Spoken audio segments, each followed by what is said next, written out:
ನಮಸ್ಕಾರ ಸ್ನೇಹಿತರೆ, ಎಲ್ಲರಿಗೂ ನಮ್ಮೂರ ಬಾನುಲಿ ಯೂಟ್ಯೂಬ್ ಚಾನೆಲ್ಗೆ ಸ್ವಾಗತ. ಇವತ್ತಿನ ಈ ವಿಡಿಯೋದಲ್ಲಿ ಒಂದು ರೋಚಕವಾದ ಮತ್ತೊಂದು ಅದ್ಭುತವಾದ ವಿಷಯವನ್ನ ನಿಮ್ಮೆಲ್ಲರಿಗಾಗಿ ಹೊತ್ತು ತಂದಿದ್ದೀವಿ.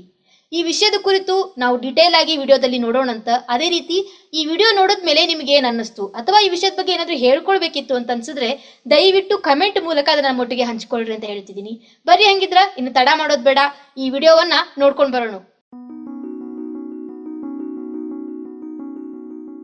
ಎಲ್ಲರಿಗೂ ನಮಸ್ಕಾರ. ನೀವು ಕೇಳ್ತಿದ್ದೀರಾ ನಮ್ಮೂರ ಬಾನುಲಿ 90.8 ಕಮ್ಯುನಿಟಿ ರೇಡಿಯೋ ಸ್ಟೇಷನ್ ವಿತ್ ನಿಮ್ ಕುಚುಕು ಚೇತನ್. ಇವತ್ತಿನ ಈ ಒಂದು ವಿಶೇಷ ಸಂದರ್ಶನ ಕಾರ್ಯಕ್ರಮಕ್ಕೆ ನಿಮ್ಗೆಲ್ಲರಿಗೂ ಸ್ವಾಗತ ಅಂತ ಹೇಳ್ತಾ, ಇಂದು ನಮ್ಮೂರ ಬಾನುಲಿ ಸ್ಟುಡಿಯೋದಾಗದಾರ ಖ್ಯಾತ ಸಾಹಿತಿ, ವಚನಗಾರ್ತಿ, ಕವಿಯಿತ್ರಿ, ಉತ್ತಮ ವಾಗ್ಮಿಯಾದಂತಹ ಡಾಕ್ಟರ್ ಗುರುದೇವಿ ಹುಲೆಪ್ಪನವರ ಮಠ ಅವರು ಅಂಡ್ ಇವರನ್ನ ಸಂದರ್ಶಿಸುವವರು ಡಾಕ್ಟರ್ ಶ್ರೀರಂಗ ಜೋಶಿ ಅವರು. ಬನ್ನಿ ಹಂಗದ್ರ ಇವರ ಒಂದು ಜೀವನ ಪಯಣವನ್ನ, ಇವರ ಒಂದು ಸಾಧನೆಯನ್ನ ಸಂದರ್ಶನದ ಮೂಲಕ ಕೇಳ್ಕೊಂಡು ಬರೋಣ.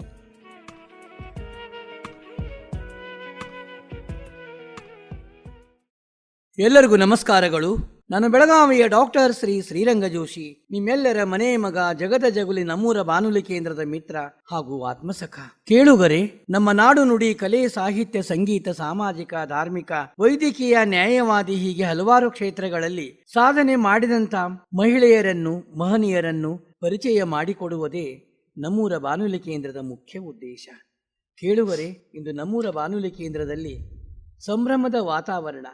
ಇಂದಿನ ಈ ಮಹಾ ಅರಮನೆಯಲ್ಲಿ ಒಬ್ಬ ದಿಗ್ಗಜೆ, ಸಾಹಿತಿಯೂ ಹೌದು, ಕವಿಯೂ ಹೌದು, ಹಲವಾರು ಕ್ಷೇತ್ರಗಳಲ್ಲಿ ಸಾಧನೆ ಮಾಡಿದಂಥ ಡಾಕ್ಟರ್ ಗುರುದೇವಿ ಹುಲೆಪ್ಪನವರ ಮಠ, ಇವರ ತಂದೆ ಉಳುವೀಶ್ ಹುಲೆಪ್ಪನವರ ಮಠ ನಮ್ಮಲ್ಲಿ ಬಾನುಲಿ ಕೇಂದ್ರಕ್ಕೆ ಬಂದು ಕೂತಾರ. ಕೇಳುಗರೆ, ಇವರು ಕೂಡ ಪ್ರಜ್ಞಾವಂತ, ಧೀಮಂತ, ಸಾಹಿತ್ಯ, ಸಂಗೀತ, ಸಂಸ್ಕೃತಿಯ ಸತ್ಯಧರ್ಮ ಸಾಮ್ರಾಜ್ಞೆ, ಅಚ್ಚ ಕನ್ನಡತಿಯೂ ಹೌದು.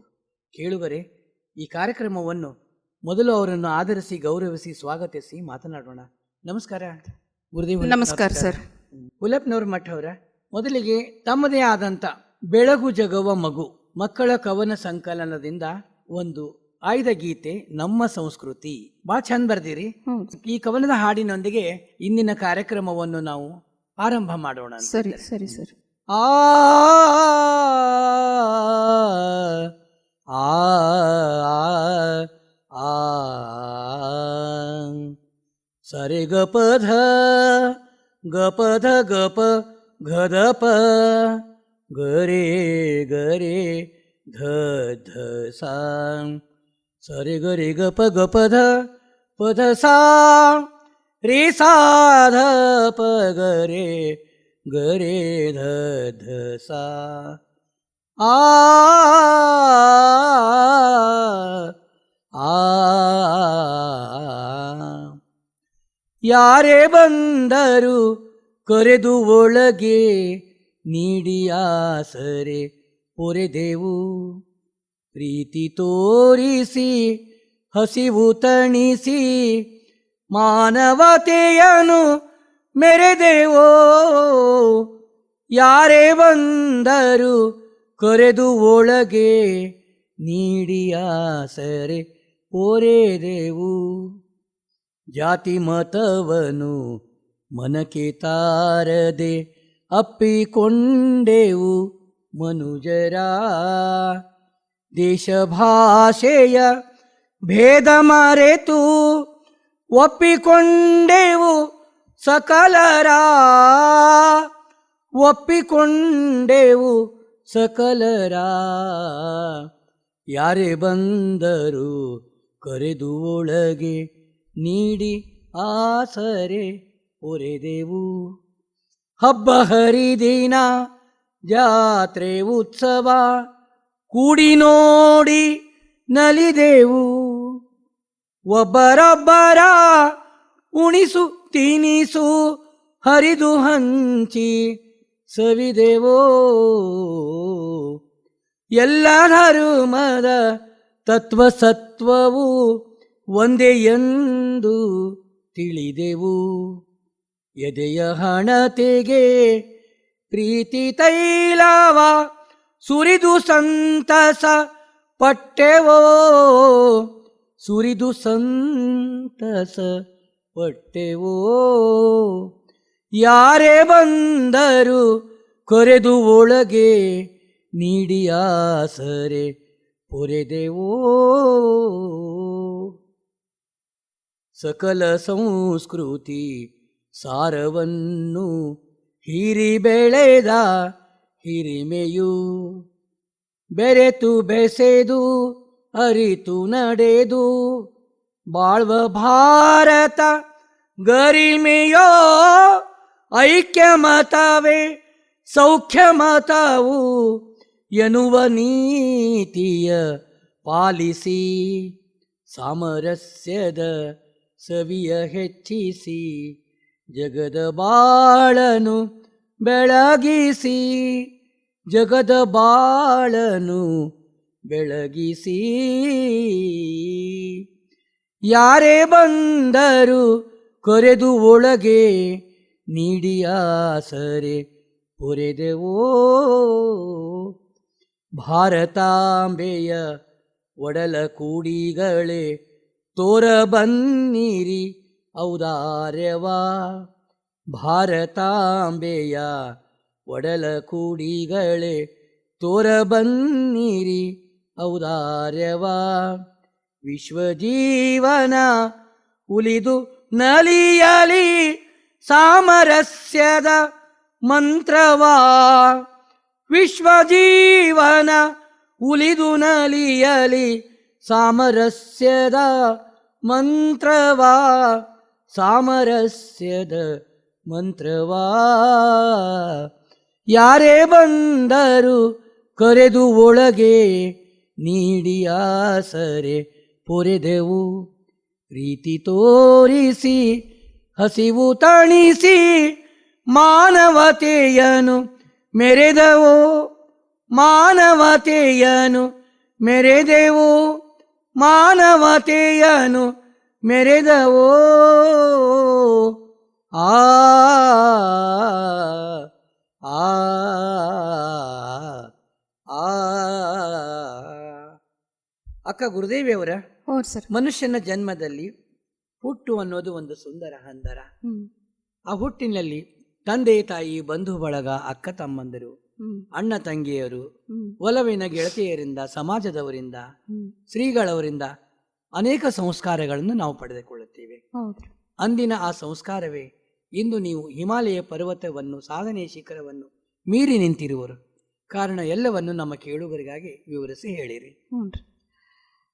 ನಾನು ಡಾಕ್ಟರ್ ಗುರುದೇವ್ ಹುಲೆಪ್ಪನವ್ರ ಮಠ್.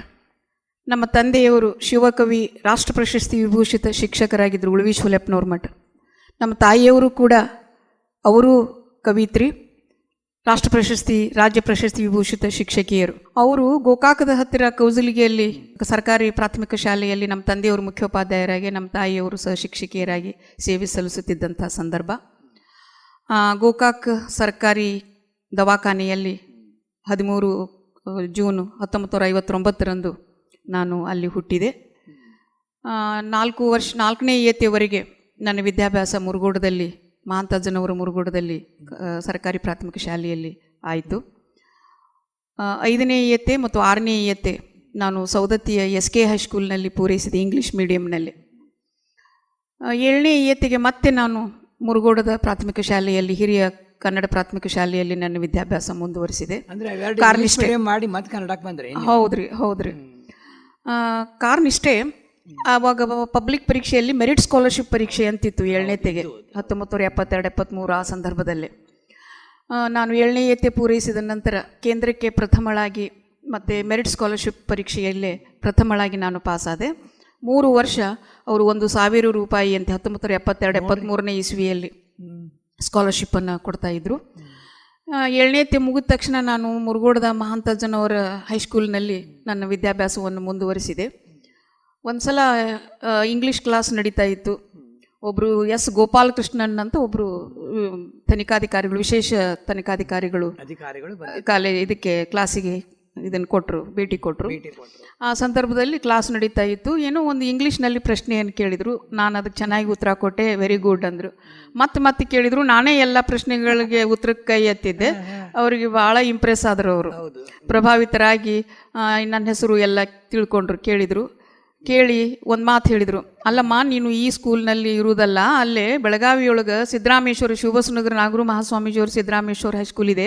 ಆ ರೆಸಿಡೆನ್ಷಿಯಲ್ ಸ್ಕೂಲ್ನೊಳಗೆ ನೀನು 7ನೇ 8ನೇ 9ನೇ 8th 9th 10th ಮುಗಿಸಿದ್ರೆ ಅಲ್ಲಿ ನಿನಗೆ ಈ ಸ್ಕಾಲರ್ಶಿಪ್ ಚೆನ್ನಾಗಿ ಸಿಗ್ತದೆ.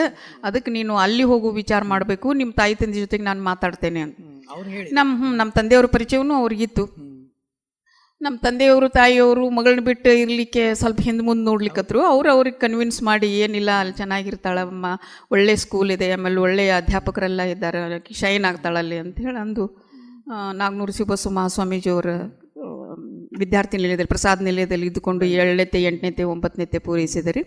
SSLCಯಲ್ಲೇ ಕೇಂದ್ರಕ್ಕೆ ಮತ್ತು ಬೆಳಗಾವಿ ಡಿಸ್ಟ್ರಿಕ್ಟಿಗೆ ಪ್ರಥಮಳಾಗಿ ನಾನು ಉತ್ತೀರ್ಣಳಾದೆ. ಹ್ಞೂ ರೀ. ಅದಾದಮೇಲೆ ಲಿಂಗರಾಜ್ PU ಮಹಾವಿದ್ಯಾಲಯದಲ್ಲಿ ನನ್ನ ವಿದ್ಯಾಭ್ಯಾಸವನ್ನು ಮುಂದುವರಿಸಿದೆ. ಆವಾಗಲೂ ನಾನು ಸ್ಕಾಲರ್ಶಿಪ್ಪನ್ನು ಪಡಿತಾ ಇದ್ದೆ. PUC ಸೆಕೆಂಡ್ ಇಯರ್ನಲ್ಲೇ ಅಂದರೆ PUCಯಲ್ಲೇ ರಾಜ್ಯಕ್ಕೆ 10ನೇ ರ್ಯಾಂಕ್ ಪಡೆದು ಪಾಸಾದೆ.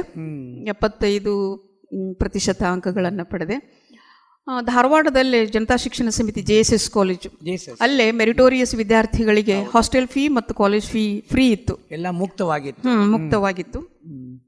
ಅದಕ್ಕೆ ನಾನು ಮತ್ತೆ ಅಲ್ಲಿ ಧಾರವಾಡದ ಹಾಸ್ಟೆಲ್ನಲ್ಲಿ ಇದ್ದುಕೊಂಡು BA ಇಂಗ್ಲೀಷ್ ಮುಖ್ಯ ವಿಷಯ, ಅವಾಗ ಮೇಜರ್ ಮೈನರ್ ಅಂತ ಇರ್ತಿತ್ತು, ಮೇಜರ್ ಇಂಗ್ಲೀಷನ್ನಾಗಿ ಕನ್ನಡ ಮತ್ತು ಹಿಂದಿ ಮೈನರ್ ವಿಷಯಗಳನ್ನಾಗಿ BA ಪದವಿಯನ್ನು ಪಡೆದೆ. ಅಲ್ಲಿಯೂ ಕೂಡ ನಾನು ಆ ಕಾಲೇಜಿಗೆ ಪ್ರಥಮಳಾಗಿ ಉತ್ತೀರ್ಣಳಾದೆ. ಆವಾಗ ಸ್ಕಾಲರ್ಶಿಪ್ ಸಿಗ್ತಿತ್ತು. ಮುಂದೆ ಕರ್ನಾಟಕ ವಿಶ್ವವಿದ್ಯಾಲಯದಲ್ಲಿ MA ವರ್ಗಕ್ಕೆ ಪ್ರವೇಶವನ್ನು ಪಡೆದೆ. ಅಲ್ಲಿಯೂ 2 ವರ್ಷ ಪ್ರಧಾನ ವಿಷಯ, ಅಲ್ಲಿಯೂ ಕೂಡ 2 ವರ್ಷ ಮೆರಿಟ್ ಸ್ಕಾಲರ್ಶಿಪ್ ನಮ್ಮ ವಿಭಾಗದಲ್ಲಿ 2 ವಿದ್ಯಾರ್ಥಿಗಳಿಗೆ, ಅದರಲ್ಲಿ ನಾನು ಒಬ್ಬಳಿದ್ದೆ, 2 ಮೆರಿಟ್ ಸ್ಕಾಲರ್ಶಿಪ್ ಸಿಕ್ತು. ಹೀಗೆ ಬೇರೆ ಬೇರೆ ಊರುಗಳಲ್ಲಿ ಬೇರೆ ಬೇರೆ ವಸತಿ ನಿಲಯದಲ್ಲಿ ಇದ್ದುಕೊಂಡು ವಿದ್ಯಾಭ್ಯಾಸವನ್ನು ಪೂರೈಸಿದಂಥ ಒಂದು ವೈವಿಧ್ಯಮಯ ವಾತಾವರಣ, ವೈವಿಧ್ಯಮಯವಾದಂಥ ಅನುಭವ ನನಗೆ ಆ ಸಂದರ್ಭದಲ್ಲಿ ಸಿಕ್ತು. ಸೌಭಾಗ್ಯ. ಅದರ ನೀವೆಲ್ಲ ಮುಕ್ತ ಸ್ಕಾಲರ್ಶಿಪ್ನಿಂದ ಓದಿ ಪೂರ್ತಿ ಶಿಕ್ಷಣ ಸ್ಕಾಲರ್ಶಿಪ್ನಿಂದ ಕೊನೆಯವರೆಗೂ ಆಗಿದಲ್ಲ. ಅದಾದ್ಮೇಲೆ ತೀರ್ಮಾನ, ಅದು ಸ್ಕಾಲರ್ಶಿಪ್ ಅಂದ್ರೆ ಬುದ್ಧಿವಂತಿಕೆ ತೀರ್ಮಾನ ಬರ್ತೀವಿ, ಒಂದ್ ಜಡ್ಜ್ಮೆಂಟ್. ನೀವು ಅದಕ್ಕೆ ಏಬಲ್ ಇದ್ದೀರಿ, ಯೋಗ್ಯರಿದ್ದೀರಿ ಅಂತ ತಿಳ್ಕೊಂಡು ಆ ಸ್ಕಾಲರ್ಶಿಪ್ ನಿಮಗ್ ಬಹಳ ಪರಿಶ್ರಮ ಪಡ್ತಿದ್ದೇನೆ ನಾನು. ಪ್ರತಿಭೆಗಿಂತ ನಾನು ಅಲ್ಲಿ ಪರಿಶ್ರಮ ಬಹಳ ಪಡ್ತಿದ್ದೆ. ಅದಕ್ಕೆ ಅದಾದ್ಮೇಲೆ ನಾನು MA ಆದ ತಕ್ಷಣ ಸವದತ್ತಿ ಬೆಳುಬಿ ಮಹಾವಿದ್ಯಾಲಯದಲ್ಲಿ ಇಂಗ್ಲಿಷ್ ಅಧ್ಯಾಪಕಿಯಾಗಿ ಸೇವೆಯನ್ನು ಪ್ರಾರಂಭ ಮಾಡಿದೆ. 1 ವರ್ಷದಲ್ಲಿ ರೆಗ್ಯುಲರೈಸ್ ಆಯಿತು, ಪರ್ಮನೆಂಟ್ ಆಗಿ ಖಾಯಂ ಮಾಡಿದರು.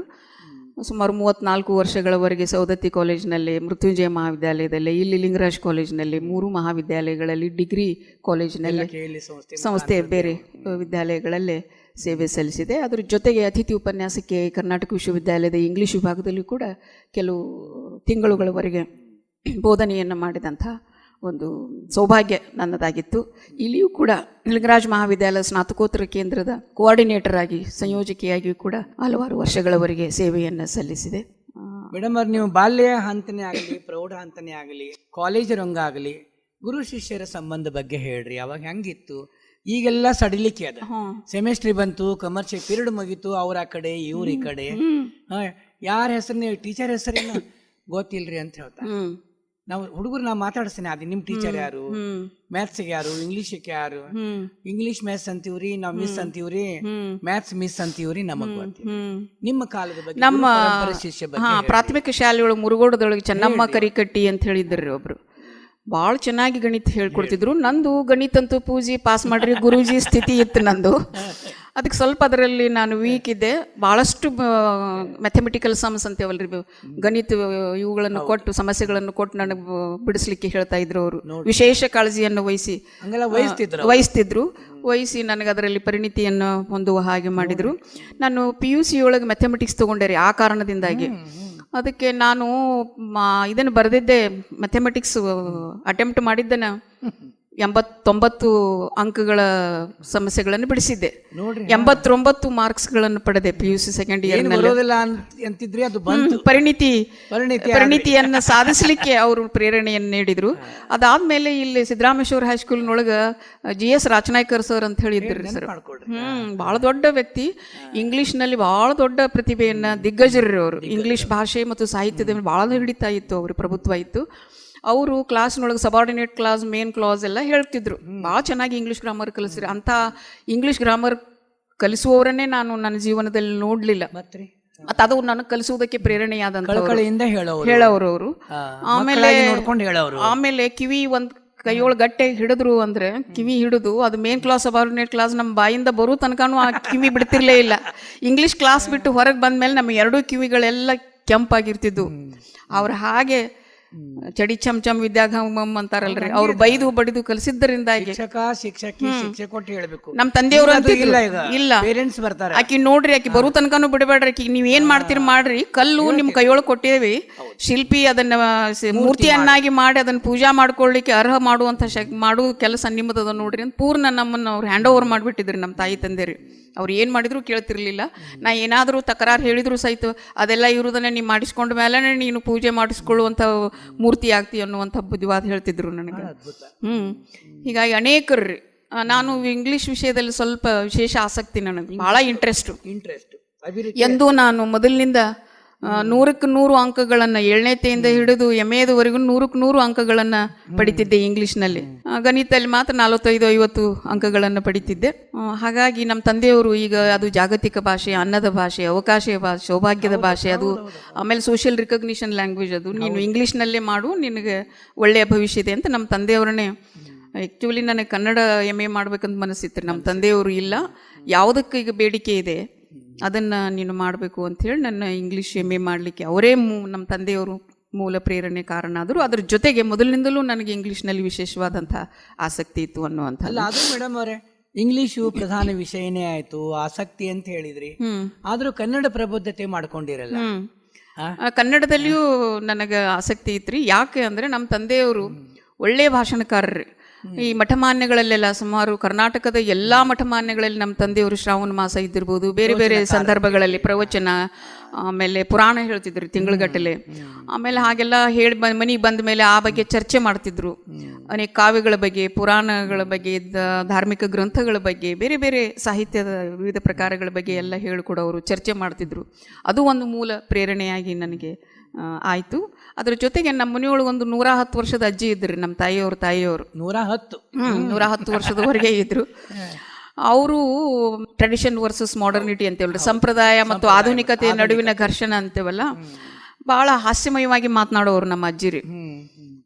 ನಾನು ಒಂದು ಉದಾಹರಣೆ ಹೇಳಬೇಕು ಅಂದರೆ, ಒಂದ್ಸಲ ನಾನು ದಿನ ಬೆಳಿಗ್ಗೆ 8:30 ಗಂಟೆಗೆ ನಮ್ಮ ಕಾಲೇಜ್ ರೀ, ಬೆಳಿಗ್ಗೆ ಈ ಪೇಪರ್ ಬರ್ತಿತ್ತು, ದಿನಪತ್ರಿಕೆ ಬರ್ತಿತ್ತು.